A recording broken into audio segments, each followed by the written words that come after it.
Good morning बच्चों, कैसे हो सब लोग? बढ़िया, एक नंबर। चलो बेटा, अपन लोगों ने अरिथमेटिक प्रोग्रेशन का समांतर श्रेणी का एक लेक्चर कर लिया था कंप्लीट, है ना। उसमें अपन ने क्या बताया था बेटा कि कोई भी आपको नंबर ऑफ टर्म दी रखी है, उसकी nth टर्म कैसे निकालनी है वो बता दिया था मैंने तुम लोगों को, ठीक है। इसके अलावा उसमें a क्या होती है वो भी बताया था बेटा, d क्या होता है वो भी मैंने तुम लोगों को बता दिया था, और क्या बताया था मैंने आप लोगों को, ये चीजें बता दी थी, ठीक है। तो एक छोटा सा अपन रिकैप कर लेते हैं, ठीक है।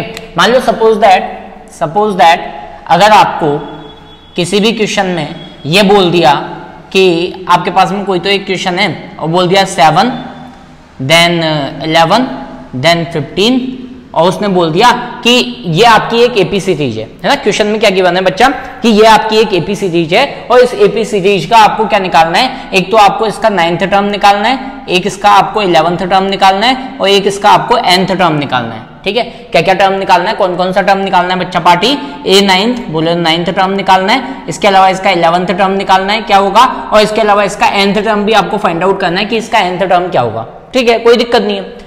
तो भाई जिन लोगों ने प्रीवियस लेक्चर देखा है उनको पता होगा कि इसका जो फॉर्मूला मैंने बताया था nth टर्म निकालने का वो क्या होता है बेटा, a plus n minus 1 multiply by d के बराबर, ठीक है। जहां पे n क्या होता है, नंबर ऑफ टर्म होता है, क्या मैंने क्या बता रखा है, जहां पे n तो होता है क्या, वो क्या होता है, n होता है आपका नंबर ऑफ टर्म, n क्या होता है नंबर ऑफ टर्म, a क्या होती है फर्स्ट टर्म, a क्या होती है बेटा फर्स्ट टर्म, और d क्या होता है डिफरेंस। सब कुछ बता रखा है भाई, जो फर्स्ट लेक्चर देख के नहीं आया है वो फर्स्ट लेक्चर देख के आया है ना पहले। चलो अपने को क्या निकालनी है, 9th टर्म निकालनी है, मतलब a9 की वैल्यू निकालनी है, इक्वल टू a की वैल्यू कितनी है 7 प्लस बेटा n की प्लेस पे 9 रखा हुआ है तो यहाँ पे भी मैं n के प्लेस पे 9 रखूंगा, 9 माइनस 1, d कितना है बेटा यहाँ पे 4, तो यहाँ पे क्या आ गया 4 आ गया।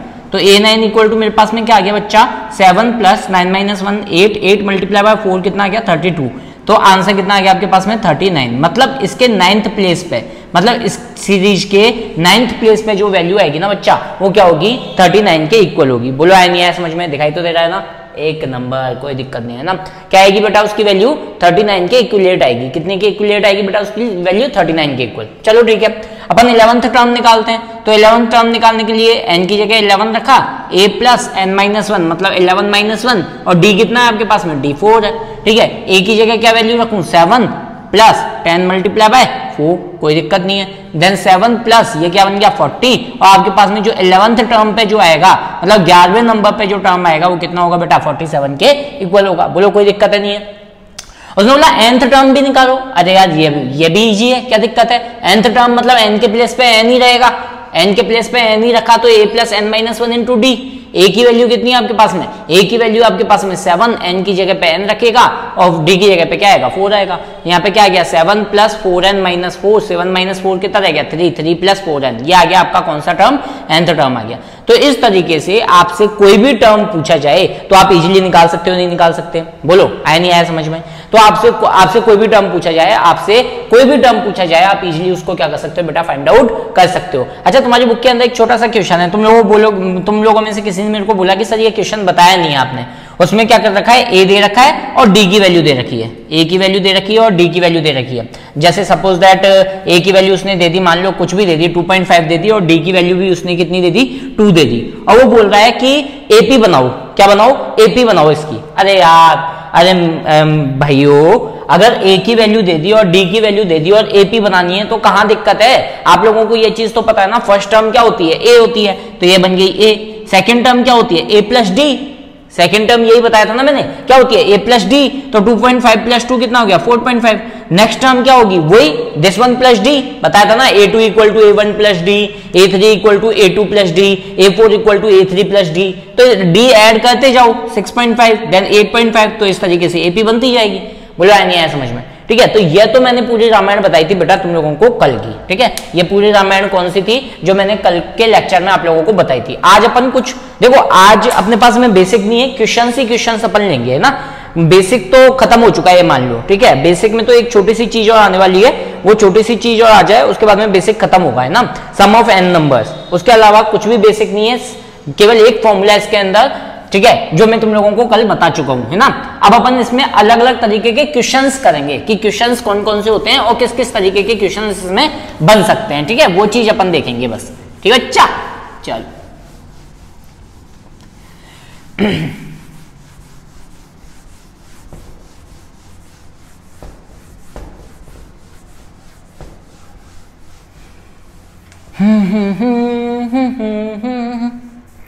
चलो देखो बेटा, मान लो सपोज दैट, अब देखो क्वेश्चन के टाइप क्या क्या हो सकते हैं। क्वेश्चन के टाइप में मैं टाइप नंबर बता रहा हूं, 1 बता रहा हूं ना, टाइप नंबर 1 क्या हो सकता है।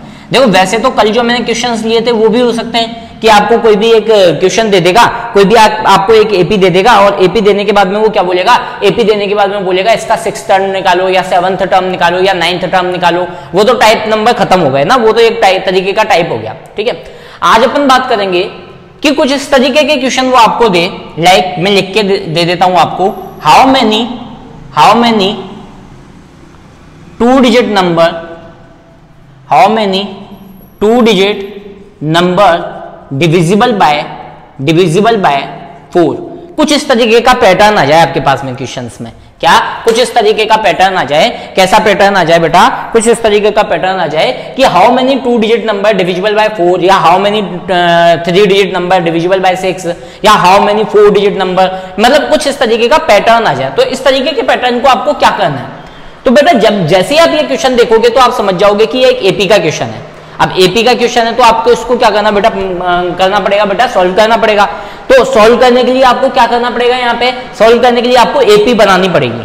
ठीक है, क्या बनानी पड़ेगी, आपको खुद को एक एपी प्रिपेयर करनी पड़ेगी, बनानी पड़ेगी। उससे पहले ये देखो पूछा क्या है, हाउ मेनी का मतलब हो गया कि यहाँ पे क्या पूछा गया है कि कितनी नंबर ऑफ टर्म ऐसी हैं, दो डिजिट की कितनी नंबर ऑफ टर्म ऐसी हैं जो किससे डिविजिबल हैं बेटा, 4 से डिविजिबल हैं। पहले क्वेश्चन को फील करो बेटा, क्वेश्चन फील नहीं आएगा क्वेश्चन नहीं होगा।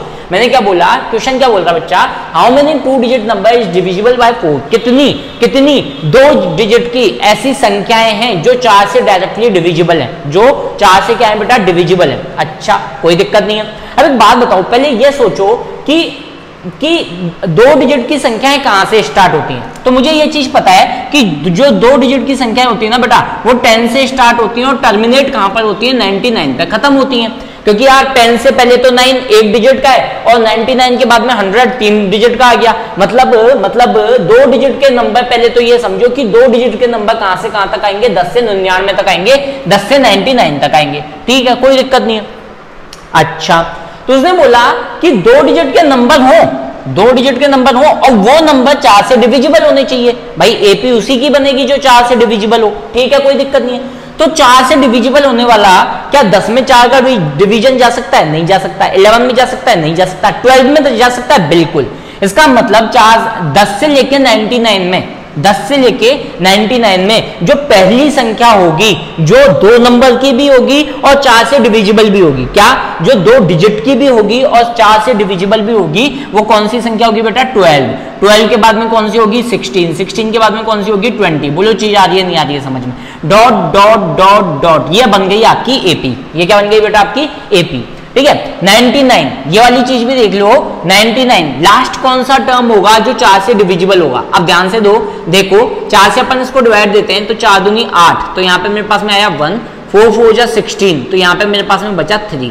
ठीक है, इसका मतलब 99 में तो ये कंप्लीटली डिविजिबल नहीं है ना। जब अपन इसको डिवाइड करके देखते हैं, अगर यहाँ 0 आ जाता तो हम बोलते थे कि ये कंप्लीटली डिविजिबल है। ठीक है, लेकिन 99 में ये कंप्लीटली डिविजिबल नहीं है, क्योंकि यहाँ पे क्या बच रहा है बेटा, 3 रिमाइंडर बच रहा है। क्या बच रहा है यहाँ पे, 3 रिमाइंडर बच रहा है। ठीक है, अच्छा जब यहाँ पे 3 रिमाइंडर बच रहा है तो अगर मैं 99 में से भाई 3 बच रहा है ना, जो पंगा कर रहा है, 3 बच रहा है जो प्रॉब्लम क्रिएट करता है, तो 3 को ही खत्म कर दो ना। मतलब 99 में से अगर 3 को हटा दिया तो आपके पास में क्या रह गया, 96। मतलब 96 वो टर्म होगी जो किससे डिविजिबल होगी बेटा, 4 से डिविजिबल होगी। बेटा क्वेश्चन को दोबारा समझो, क्वेश्चन में क्या बोला गया कि how many 2 digit number divisible by 4, मतलब 2 डिजिट की ऐसी कितनी संख्याएं हैं, 2 डिजिट की ऐसी कितनी संख्याएं हैं जो 4 से क्या है बेटा, डिविजिबल है, जो 4 से क्या है, डिविजिबल है। ठीक है, कोई दिक्कत नहीं है। तो पहले तो हम ये देखते हैं कि 2 डिजिट की संख्या स्टार्ट कहां से होती है। तो 2 डिजिट की संख्या स्टार्ट होती है 10 से और खत्म होती है 99 पे, बोले तो 99 99 पे। अब एक बात बताओ यार, जो 2 डिजिट की जो संख्या होगी, ठीक है, उसमें हमको ये बताना है कि वो डिविजिबल होनी चाहिए 4 से, तो 2 डिजिट की ही तो लेनी है अपने को, मतलब इससे बाहर तो कोई संख्या नहीं ले सकते ना हम। तो पहली कंडीशन तो ये आ गई कि वो 2 डिजिट की होनी चाहिए, ठीक है। दूसरी कंडीशन ये आ गई कि वो 4 से डिविजिबल भी होनी चाहिए, वो 4 से डिविजिबल भी होनी चाहिए। तो 10 में 4 का डिवाइड जा सकता है क्या? नहीं जा सकता। 11 में जा सकता है क्या? नहीं जा सकता। 12 में जा सकता है क्या? बिल्कुल जा सकता है। उसके बाद में 12 के बाद में 16 में जाएगा, क्योंकि 4 एज अ डिफरेंस काम कर रहा है यहाँ पे, क्योंकि भाई 12 में 4 ऐड करोगे तो 16 बनेगा, और 16 में 4 का डिवाइड जाएगा ही जाएगा, ठीक है। इसके बाद में 99 की अगर मैं बात करूं बेटा, किसकी? 99 की बात करता हूं, तो 99 में जब मैंने 4 का डिवाइड देके देखा है ना, 99 में 4 का डिवाइड देके देखा तो मेरे पास में रिमाइंडर आ गया 3, मतलब ये कंप्लीटली डिविजिबल नहीं था, लेकिन इसने क्या बोला कि वो नंबर डिविजिबल होना चाहिए 4 से।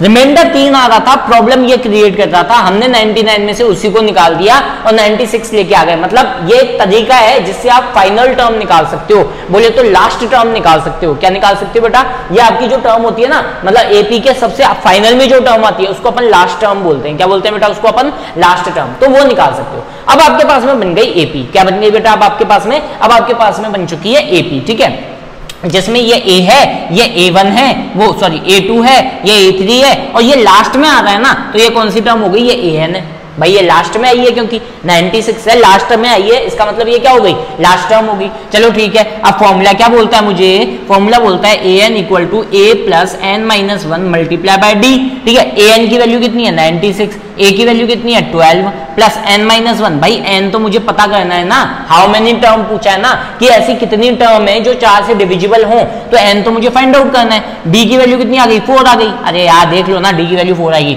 96 माइनस 12 कितना रह गया बेटा? 96 में से 12 गए तो मेरे पास रह जाता है 84 equal to 4 multiply by N, 4N minus 4, बेटा माइनस 4 उधर जाएगा तो ये बन जाएगा 88 equal to 4N, N equal to मेरे पास में क्या आ जाएगा? 88 डिवाइड बाय 4, मतलब मेरे पास में 22 टर्म्स, मतलब 22 संख्याएं ऐसी होंगी जो किससे डिविजिबल होंगी बेटा? 4 से डिविजिबल होंगी। बोलो आया नहीं है समझ में? जो किससे डिविजिबल होंगी? 4 से डिविजिबल होंगी। 22 संख्याएं ऐसी होंगी जो 4 से डिविजिबल होंगी। कौन कौन सी होंगी? 12, 16, 20, फिर 24, फिर 28, फिर 32, फिर 36, फिर 40, 44, 48, फिर 52, फिर 56, फिर 60, फिर 64, ऐसे करके कितनी संख्याएं टोटल आएंगी? 22 संख्याएं आएंगी 10 से 99 के बीच में। 10 से 99 के बीच में 22 संख्या ऐसी होंगी जो 2 डिजिट की भी होंगी और 4 से डिविजिबल भी होंगी, जो 2 डिजिट की भी होंगी और क्या होंगी बेटा? 4 से डिविजिबल भी होंगी। बोलो क्वेश्चन आया नहीं आया समझ में? एक क्वेश्चन और बताऊंगा मैं तुमको ऐसा ही, ठीक है, फिर उसके बाद में अपन नेक्स्ट टाइप का क्वेश्चन करेंगे, ठीक है बेटा? आया नहीं आया समझ में? क्वेश्चन आया नहीं आया बेटा? चलो मिटाने जा रहा हूं इसको। एक क्वेश्चन और बताता हूं, बिल्कुल सेम तरीके का क्वेश्चन, ठीक है। अच्छा ये चीज ध्यान रखो बेटा, ये अपन ने कैसे निकाला? ये अपन ने ऐसे निकाला कि जो रिमाइंडर था उसमें से इसको माइनस कर दिया था 99 में से, ठीक है। एक बात बताओ, अगर मैं 99 में मतलब 96 में 4 को ऐड कर देता, 96 में 4 को ऐड कर देता, 96 के अंदर 4 को ऐड कर देता तो 100 आ जाता मेरे पास में। क्या 100 में भी 4 का डिवीजन जाता है? बिल्कुल जाता है। लेकिन हमने इसको क्यों नहीं लिया? हमने इसको इसलिए नहीं लिया क्योंकि ये कितनी डिजिट का संख्या बन गई? 4 डिजिट की, 3 डिजिट की संख्या बन गई। तो मुझे सर इसमें कैसे पता लगेगा? इसमें भी यही तरीका है कि पहले 10 में हमने 4 का डिवाइड देके देखा, 4 2 8 है ना, यहाँ पे कितना बचा बेटा? 2 बचा। अब भाई 2 बचा तो ठीक है, इसका मतलब 10 में क्यों नहीं जा रहा है 4 का डिवाइड? क्योंकि रिमाइंडर 2 आ रहा है, तो 10 में से 2 माइनस कर दिया तो कितना आ गया मेरे पास में? 8 आ गया। ध्यान से सुनना, ठीक है। तुम बोलोगे सर यहाँ पे तो हमें पता चल रहा है 12 में जाएगा, 10 में नहीं जाएगा, क्योंकि हमें टेबल आती है, छोटा सा ही तो है। मान लो उसने बोल ही दिया कि 3 डिजिट का नंबर है, फिर क्या करोगे? समझ में आ रही है चीज? ठीक है, तो मैंने क्या बोला कि 10 में मैं डिवाइड देके देखा 4 का, ठीक है, डिवाइड दिया तो मेरे पास में क्या आया? रिमाइंडर 2। मतलब इस रिमाइंडर की वजह से ये इसमें कंप्लीट डिवाइड नहीं जाता। किसकी वजह से? इस रिमाइंडर की वजह से ही तो कंप्लीट डिवीजन नहीं जाता। तो 10 में से अगर मैं 2 को निकाल दूंगा तो मेरे पास वो संख्या आएगी, मेरे पास कौन सी संख्या आएगी बेटा? मेरे पास वो संख्या आएगी जिसका 4 से कंप्लीटली डिविजिबल होगा, जो 4 से कंप्लीटली क्या होगी? डिविजिबल होगी। अब यार जब वो 4 से कंप्लीटली डिविजिबल है तो ये 8 होनी चाहिए, लेकिन 8 को मैं नहीं ले सकता। क्यों नहीं ले सकता? कोई बताएगा? 8 को मैं क्यों नहीं ले सकता? क्योंकि 8 जो है वो 1 डिजिट नंबर है, मतलब एक ही डिजिट का नंबर है, ठीक है। लेकिन अगर 8 में मैं 4 ऐड कर दूं ठीक है, तो मेरे पास में क्या आएगा 12। मतलब 8 में 4 को ऐड करने के बाद में मेरे पास में वो संख्या आएगी जो 4 से कंप्लीटली क्या होगी, डिविजिबल होगी। मतलब यहाँ पे तो मैं माइनस कर रहा हूं और यहाँ पे मैं माइनस करने के बाद में वापस से क्या कर रहा हूँ, ऐड कर रहा हूँ। बोलो चीज आई नहीं आई समझ में, बोलो दिखाई तो दे रहा है ना बेटा। चलो चलो ठीक है, एक क्वेश्चन मैं बताता हूं इसी के जैसा ही, एक और बताने जा रहा हूं क्वेश्चन, ठीक है, मिटाने जा रहा हूं बेटा। Okay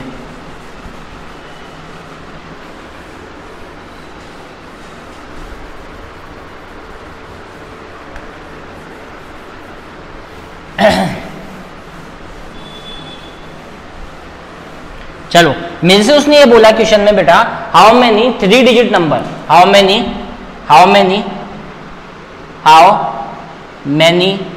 3 digit number divisible by 6, ठीक है। मतलब कितनी 3 डिजिट की संख्याएं 6 से डिविजिबल है ना, कितनी 3 डिजिट की संख्याएं 6 से क्या है बेटा, डिविजिबल है। यह क्वेश्चन में पूछा गया है, ठीक है, कोई दिक्कत नहीं है, क्या कोई दिक्कत नहीं है। चलो पहले 3 डिजिट की संख्या देखते हैं कहां से स्टार्ट होती है। तो 3 डिजिट की संख्या होती है बेटा कहां से स्टार्ट, 100 से, और कहां तक चलती है, 999 तक। इतना तो पता है ना भाई, 100 से नीचे 99 और 999 से ऊपर 1000, ठीक है। तो 100 से स्टार्ट होती है और 999 पे खत्म होती है, ठीक है। लेकिन यार वो 3 डिजिट के साथ साथ में 6 से डिविजिबल भी होनी चाहिए, तो एपी बना सकता हूं मैं, ठीक है। तो 100 में मैंने पहले किसका डिवाइड दिया बेटा, 6 का डिवाइड दिया। वही वाली बात आ गई ना, उस टाइम पे तो तुमने 12 डायरेक्ट रख लिया था, लेकिन यहाँ पे तो डिवाइड करके देखना पड़ेगा ना। चलो देखें, चलो 6 1 जा 6, कितना बचा मेरे पास में, 6 6 जा 36, क्या बचा मेरे पास में बेटा 4। मतलब 100 में ये कंप्लीटली डिविजिबल नहीं होगा। क्यों नहीं होगा, क्योंकि यहां पर रिमाइंडर बच रहा है 4। कितना रिमाइंडर बच रहा है बेटा, 4। तो आप क्या करोगे, पहले 100 में से 4 को माइनस करोगे तो आपके पास में वो संख्या आ जाएगी जिससे जो 6 से कंप्लीटली डिविजिबल होगी, 96 है ना। 96 वो संख्या आएगी जो 6 से कंप्लीटली डिविजिबल होगी। अगर भरोसा नहीं है तो करके देख लो, 6 1 जा 6, 7 8 9, 6 6 जा 36, रिमाइंडर बच गया 0। बोला है नहीं है समझ में। मतलब आपने जब 100 में 6 का डिवाइड किया तो आपके पास में 4 रिमाइंडर बचा। तो ये जो रिमाइंडर है यही तो पंगा कर रहा है यार, यही तो प्रॉब्लम क्रिएट कर रहा है ना। इसी को ही हटा दो, इसी को ही निकाल दो। तो 100 में से 4 को निकाल दिया तो 96 रह गया, 100 में से 4 को निकाल दिया तो क्या रह गया, 96। लेकिन यार 96 तो 2 डिजिट का नंबर है ना भाई, 96 तो 2 डिजिट नंबर है। तो 96 में आपको क्या ऐड करना पड़ेगा, 6। तो आपके पास में क्या आ जाएगा, 102। मतलब 3 डिजिट में 102 वो संख्या है जो 6 से कंप्लीटली क्या होगी बेटा, डिविजिबल होगी, जो 6 से कंप्लीटली क्या होगी, डिविजिबल होगी। उसके बाद में क्या आएगा, 108, उसके बाद में क्या आएगा, 114, डॉट डॉट डॉट डॉट, ठीक है। अब 999 का चेक करते हैं अपन। 999 डिवाइड बाय 6, 6 1 जा 6, कितना आया 39, 6 6 जा 36, कितना आया 39, 6 6 जा 36, कितना आया 39 3, ठीक है। मतलब क्या पंगा कर रहा है, कौन पंगा कर रहा है बेटा, ये 3 पंगा कर रहा है ना। तो 999 में से मैं क्या माइनस कर देता हूं बेटा, 3 माइनस कर देता हूं, तो मेरे पास क्या आ गया 996। मतलब लास्ट टर्म, ठीक है। एक छोटा सा कंसेप्ट मैं बताना भूल गया तुम लोगों को, वो बता दूंगा, ठीक है, टाइप सेकंड में बता दूंगा, ठीक है। अभी ये समझो कि लास्ट टर्म क्या आ गया बेटा यहाँ पे 996, और लास्ट टर्म को हम क्या बोलते हैं बेटा, an है ना। n मतलब an मतलब nth टर्म ना यार, nth टर्म लास्ट टर्म ही कही जाती है, ठीक है। चलो हाउ मैंने पूछा है, मतलब नंबर ऑफ टर्म पूछे, तो an इक्वल टू क्या आ गया बेटा मेरे पास में, a plus n minus 1 multiply by d। an की वैल्यू कितनी है, 996, a की वैल्यू कितनी है 102 प्लस n माइनस 1, d की वैल्यू कितनी है 6, ठीक है। तो ये चीज बन गई 996 equal to 102 plus 6n minus 6। बोलो कोई पंगा है क्या, 996, ठीक है, इक्वल टू देखो 102 माइनस 6 कितना रह गया, 96 रह गया, प्लस 6n, 96 उधर रह गया, उधर चला गया तो 900 बन गया, equal to 6n, then n will be equal to 900 divide by 6, then you will get 6 1 जा 6, 7 8 9, 6 5 जा 30, 150। मतलब 3 डिजिट की ऐसी 150 संख्याएं, 3 डिजिट की ऐसी 150 150 संख्याएं ऐसी हैं जो किससे डिविजिबल होंगी बेटा, 6 से डिविजिबल होंगी। बोलो आएंगे समझ, बेटा ये है तुम्हारा कंसेप्ट, है ना। इस तरीके के क्वेश्चन को करने का कंसेप्ट ये है, ठीक है। बस ये है कि आपको एपी बनाना आना चाहिए। एपी बनाने के बाद में तो आप इसको इजीली कर सकते हो भाई, सिंपल सी बात है। ये फॉर्मूला दिया हुआ है, ए दे दिया, एन दे दिया, डी दे दिया, nth टर्म पूछ लिया, निकाल सकते हो। अगर लास्ट टर्म दे दिया, ए दे दिया, डी दे दिया, एन नंबर ऑफ वैल्यू पूछ ली तो निकाल सकते हो। ए एन की वैल्यू दे दी, डी दे दिया, एन दे दिया और ए पूछ लिया तो भी निकाल सकते हो। क्या इश्यू हो रहा है भाई, इजीली निकाल सकते हो, नहीं निकाल सकते बोलो। तो यह होता है तुम्हारा टाइप नंबर 1, ठीक है बेटा। चलो आपका होमवर्क क्या है सुनना। आपका होमवर्क है how many 3 digit number divisible by 5, how many 2 digit number divisible by 8, ठीक है। ये 2 क्वेश्चन है होमवर्क के, जल्दी से उतार लो, फिर उसके बाद में अपन नेक्स्ट करवाते हैं। उतारो फटाफट। बड़ी बड़ी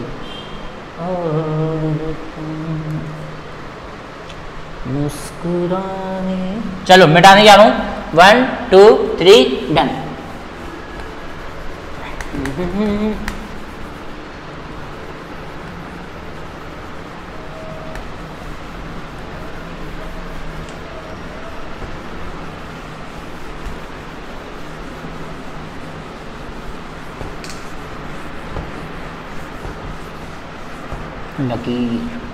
चल अब बेटा एक क्वेश्चन कुछ इस तरीके का हो गया, मतलब कुछ इस तरीके का क्वेश्चन भी वो आपसे पूछ सकता है।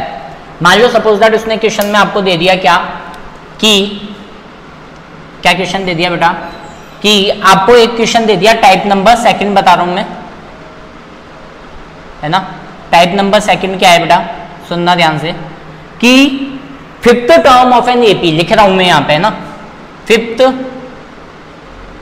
Term of an AP equal to 60 या 30 मान लो।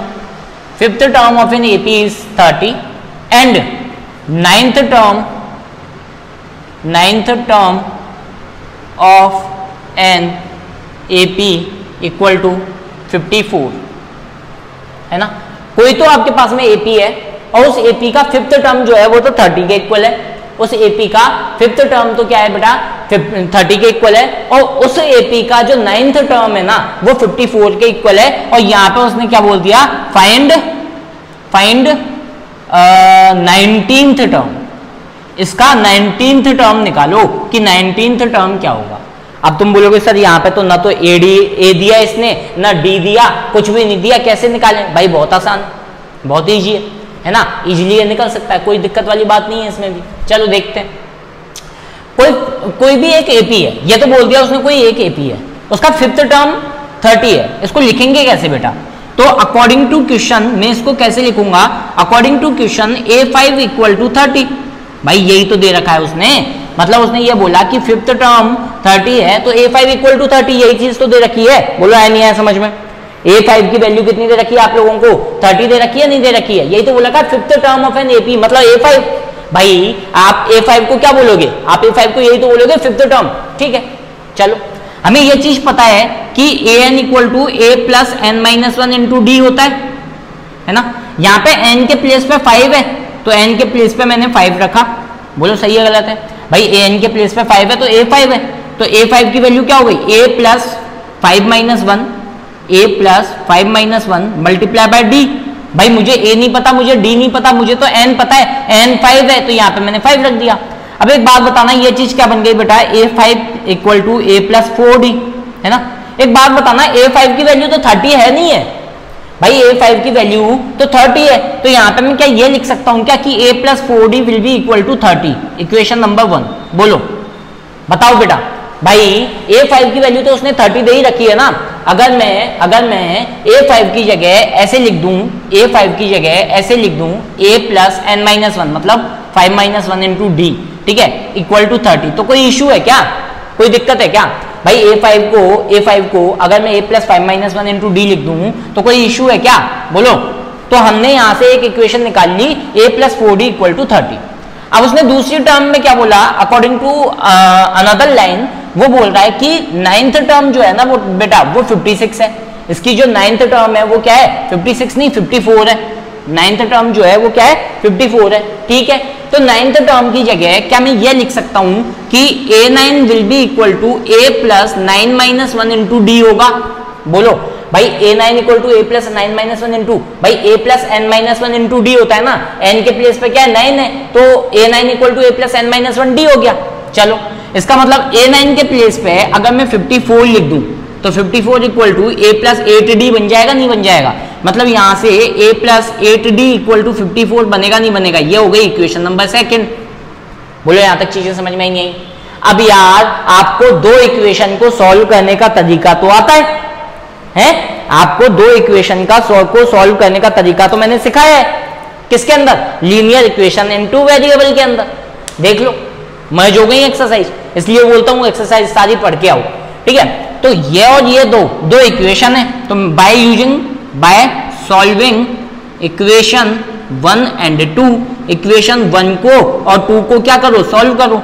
तो a plus 4d equal to, या फिर ऐसे कर लो a plus 8d equal to 54 और a plus 4d equal to 30। बोलो आया नहीं आया समझ में? बस माइनस कर दो इसको, ये खत्म। यहाँ पे क्या रह गया 4d और यहाँ क्या रह गया आपके पास में 30 40, क्या रह गया 30 40 50 30 24।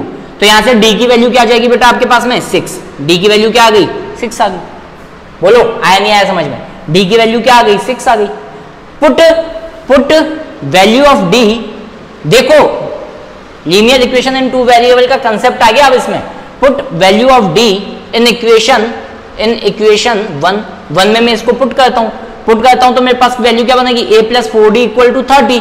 तो वैल्यू क्या बन गई a plus 4 multiply by 6 equal to 30 and a equal to क्या आ गया मेरे पास में, a इक्वल टू भी मेरे पास में आ गया 6। बोलो आ गया नहीं आया समझ में? बोलो बेटा आया नहीं आया समझ में? बोलो इतनी चीज समझ में आ गई। अब आपके पास में a आ गया, आपके पास में d आ गया, है ना। आपको निकालना है क्या है a19 निकालना है। ठीक है, फाइंड a19। तो a19 इक्वल टू क्या होगा बेटा a plus 19 minus 1 into D, 19 minus 1 into D.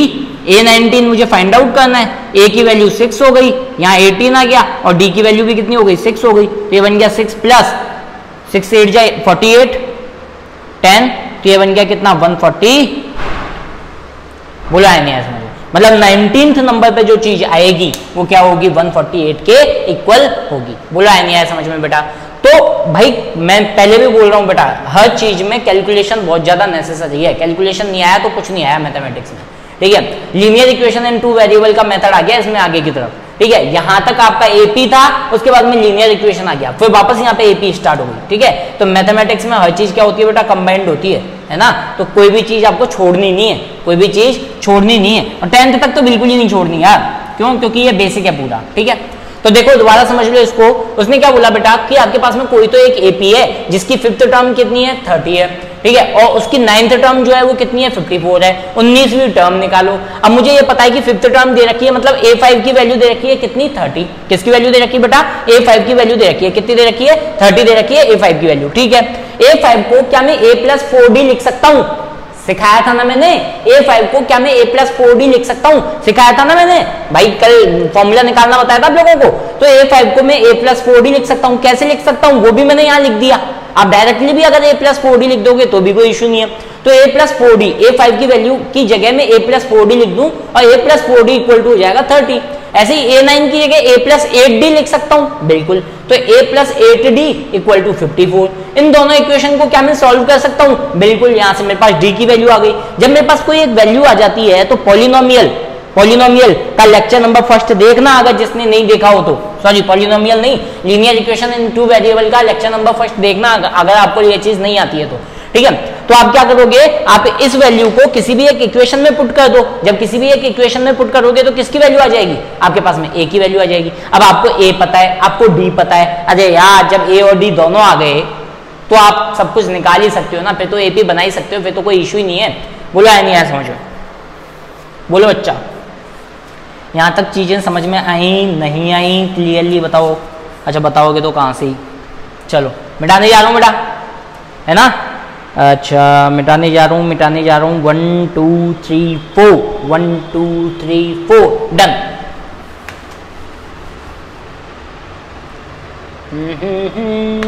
मैं जाते हुए लम्हों जरा ठहरो मैं भी तो चलता हूँ जरा उनसे मिलता हूँ जो एक बात दिल में है उनसे कहूँ तो चलूँ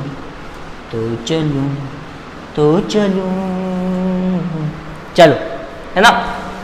देखो उसने क्वेश्चन में क्या बोला, इस बार थोड़ा सा क्वेश्चन में थोड़ा सा हल्का सा चेंज कर रहा हूं बेटा मैं, कि आपके पास में क्वेश्चन में उसने बोला कि seventh term of an AP, seventh term of an AP is 21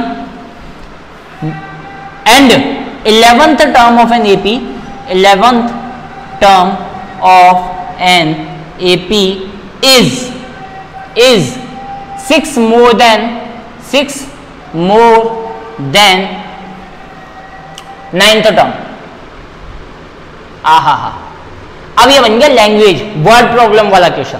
word problem भी मैंने बहुत सिखाई है तुम लोगों को।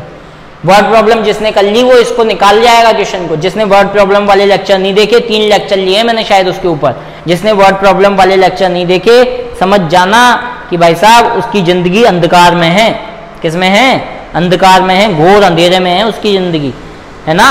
हाँ समझ जाना। चलो पहले इसको कर ले बेटा। Seventh term of an AP is 21। इसका मतलब सेवंथ टर्म क्या दे रखा है? A7 इक्वल टू 21, यही तो दे रखा है ना। Seventh term of an AP equal to 21, इसका मतलब A7 इक्वल टू 21। तो यहां से मेरे पास में एक इक्वेशन निकल के आ जाती है A plus 6D equal to 21। बार बार मैं नहीं बताऊंगा कैसे आया, पता है ना। बिकॉज यहां पे मैं लिख देता हूं because A7 also equal to A plus n-1 बोले तो 7 - 1 इंटू D, और 7 - 1 कितना बन जाएगा? 6D। तो A7 equal to A plus 6D, A7 equal to 21। ये भी A7 की वैल्यू, ये भी A7 की वैल्यू, तो ये आ गई, है ना। बुलाया नहीं है समझ में। अब दूसरी आती है अकॉर्डिंग टू क्वेश्चन। उसने क्या बोला बेटा, जो 11th टर्म है ना AP की, जो 11th टर्म है वो 9th टर्म से 6 ज्यादा है। वाओ ग्रेट, सीधा सा बोल रखा है उसने क्या, कि एपी की जो 11th टर्म है, क्या बोल रहा हूं बेटा मैं, 11th term of an AP is 6 more than 9th term. मतलब 11th term of an AP is 6 more than 9th term. मतलब ये जो A11 है ना बेटा, ये इस टर्म से कितनी ज्यादा है? 6 ज्यादा है। अब यार अगर इन दोनों को आपको इक्वल करना है, अगर इन दोनों को आपको क्या करना है? बराबर करना है, तो ये तो पहले से ही 6 ज्यादा है ना। A11 तो पहले से ही 6 ज्यादा है ना। मैं प्लस 6 किस में करूंगा? 9 में करूंगा, नहीं करूंगा। तो यहां बन गया A9 प्लस 6 इक्वल टू, बोला है नहीं है समझ में क्या बोला उसने? 11th term of an AP, 11th term का मतलब A11, 11th टर्म जो है 11वां पद जो है ना एपी का, समांतर श्रेणी का, वो 9वें पद से 6 ज्यादा है, 9th टर्म से 6 ज्यादा है, 9th टर्म से 6 ज्यादा है। तो ये तो पहले से ही ज्यादा है ना बेटा। किससे ज्यादा है? इससे, A9 से ज्यादा है। कितना ज्यादा है? 6 से ज्यादा है। तो अगर मैं उस 6 को इसके साथ में ऐड कर दूं 9 वाले के साथ में, तो क्या ये दोनों आपस में बराबर हो जाएंगे? बिल्कुल हो जाएंगे। बुलाया नहीं है समझ, बस हो गया काम।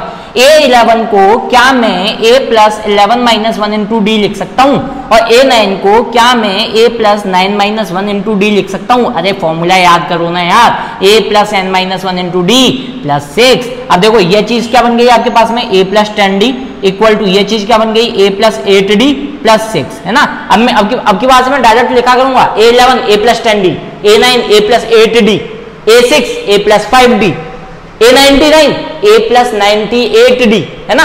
तो ध्यान रखना। देखो बेटा A से A खत्म हो गया, 10D minus 8D, 10D minus 8D equal to 6, 2D equal to 6, D equal to 3। बोलो D की वैल्यू आई नहीं आई? ओ मेरे भाई लोगों, D की वैल्यू आई नहीं आई? दिखाई नहीं दे रहा क्या? D की वैल्यू आई नहीं आई? अब दिखाई दे क्या? ओहो, बोलो D की वैल्यू आई? चल आगे करें। अब यार D की वैल्यू आ गई, तो इसको इक्वेशन नंबर 1 में रख दो। Put D equal to 3 in equation 1। तो ये क्या बन गया? A plus 6 multiply by D कितना है? 3 इक्वल टू 21। तो ये बन गया a plus 18 equal to 21, a equal to b कितना आ गया 3 आ गया। बुलाया नहीं है समझ में, पूछा क्या है इसने, ओहो हो पूछा ही नहीं था क्या कुछ, चलो कोई बात नहीं, बस वो पूछ रहा है मान लो 22nd टर्म क्या होगी इसकी, है ना। चलो a 22nd निकालना है, मतलब अपने को क्या निकालना है, a प्लस 21 d निकालना है, a की वैल्यू 3 21, d की वैल्यू भी कितनी 3, तो ये क्या बन जाएगा 3 प्लस 20 60 और 3 63, तो ये बन गया 66, मतलब 22वें नंबर पे जो टर्म आएगी वो कितनी होगी 66 के इक्विलेट होगी। बोलो आया नहीं आया समझ में कि ऊपर से गया, बोलो भाई समझ में आया नहीं आया कि ऊपर से गया है। तुम्हारे मन में गाना चल रहा होगा, ए जाते हुए लम्हो है, ए जाते हुए प्रश्नों, ऐसा मन में चल रहा होगा आप। चलो आया नहीं आया बेटा समझ में, तो इस तरीके से आप क्या कर सकते हो, किसी भी क्वेश्चन को क्या कर सकते हो बेटा सॉल्व कर सकते हो। ये था आपका टाइप नंबर 2, ठीक है बेटा। चलो अब टाइप नंबर 3 बताने जा रहा हूं मैं। चलो चलो इसका कुछ होमवर्क दे देता हूं मैं तुम लोगों को, ठीक है। टाइप नंबर 3 अपन कल बताएंगे। होमवर्क क्या है सुनना, 9th टर्म, किसी भी एपी की 9th term of an AP is 36, 15th term of an AP is 60, find 24th term, है ना। एक क्वेश्चन तो ये हो गया। दूसरा question low, 4th term of an AP is 4th term of an AP is 36 and 13th term is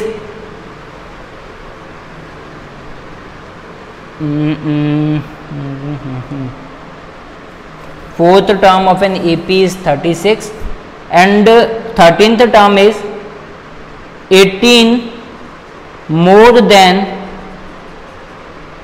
11th term. 11th term. Find 16th term of an AP. 16th term आपको क्या करनी है बेटा, फाइंड आउट करनी है। तो ये कुछ क्वेश्चंस थे, बहुत कम क्वेश्चंस करवाए हैं, 2 टाइप ही करवाए हैं बेटा आप लोगों को। बहुत सारे टाइप बन सकते हैं देखो वैसे तो, ठीक है। जब तक फील नहीं आएगा ना तुम लोगों को क्वेश्चन का, आप लोगों को क्वेश्चन करते नहीं आएंगे ना, तो आप लोगों को फील आना चाहिए क्वेश्चन का। फील नहीं आएगा क्वेश्चन नहीं आएंगे, समझ गए। ओके बेटा, तो ये जो चार क्वेश्चन होमवर्क में दिए हैं उन क्वेश्चन को आप लोगों को ढंग से करना है, समझ के करना है, तरीके से करना है, ठीक है बेटा। ओके बेटा, thank you all of you. बेटा एक बार क्वेश्चन को दोबारा उतार लेना, है ना। क्या लिखा हुआ है ये, 9th term of an AP equal to 36, है ना, और 15th term of an AP is 60, then find 24th term. और दूसरा क्वेश्चन क्या है, 4th term of an AP is 36 and 13th term is 18 more than 11th term, then find out A16, ठीक है बेटा। मैंने अभी इसको देखा तो मेरे को पता चला कि आपको दिखाई नहीं दे रहा है, ठीक है। चलो थैंक यू बेटा।